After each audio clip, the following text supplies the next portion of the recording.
రాష్ట్రంలో పీపీపీ కింద చేపట్టిన ప్రాజెక్టులో ప్రభుత్వం చేస్తున్న వ్యయంపై సీఎం చంద్రబాబు ఉన్నత స్థాయి సమీక్ష నిర్వహించారు. పోర్టులు, షిప్ యార్డులు, ఎయిర్పోర్టులు, పర్యాటక రంగాలతో పాటు మొత్తం 260 ప్రాజెక్టులపై చర్చించారు. పరిశ్రమలు, మౌలిక సదుపాయాలు, రహదారులు, వైద్య కళాశాలలు సహా పలు రంగాల్లో 1,23,229 కోట్ల విలువైన ప్రాజెక్టులు పురోగతిలో ఉన్నాయని అధికారులు సీఎంకు తెలిపారు. పీపీపీ ప్రాజెక్టులను సస్టైనబుల్ మోడ్లో వేగంగా అభివృద్ధి చేయాలని సీఎం అధికారులను ఆదేశించారు. ఇక ఈ సమీక్షలో ఆర్థిక మంత్రి పయ్యావుల కేశవ్, ఉన్నతాధికారులు పాల్గొన్నారు.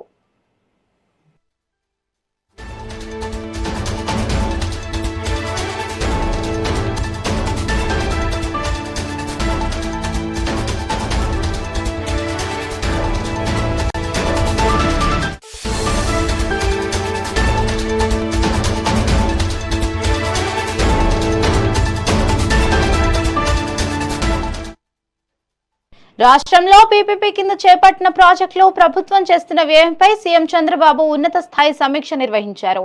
పోర్టులు, షిప్ యార్డులు, ఎయిర్పోర్టులు, పర్యాటక రంగాలతో పాటు మొత్తం 260 ప్రాజెక్టులపై చర్చించారు. పరిశ్రమలు, మౌలిక సదుపాయాలు, రహదారులు, వైద్య కళాశాలలు సహా పలు రంగాల్లో 1,23,229 కోట్ల విలువైన ప్రాజెక్టులు పురోగతిలో ఉన్నాయని అధికారులు సీఎంకు తెలిపారు. పీపీపీ ప్రాజెక్టులను సస్టైనబుల్ మోడల్లో వేగవంతంగా అభివృద్ధి చేయాలని సీఎం అధికారులను ఆదేశించారు.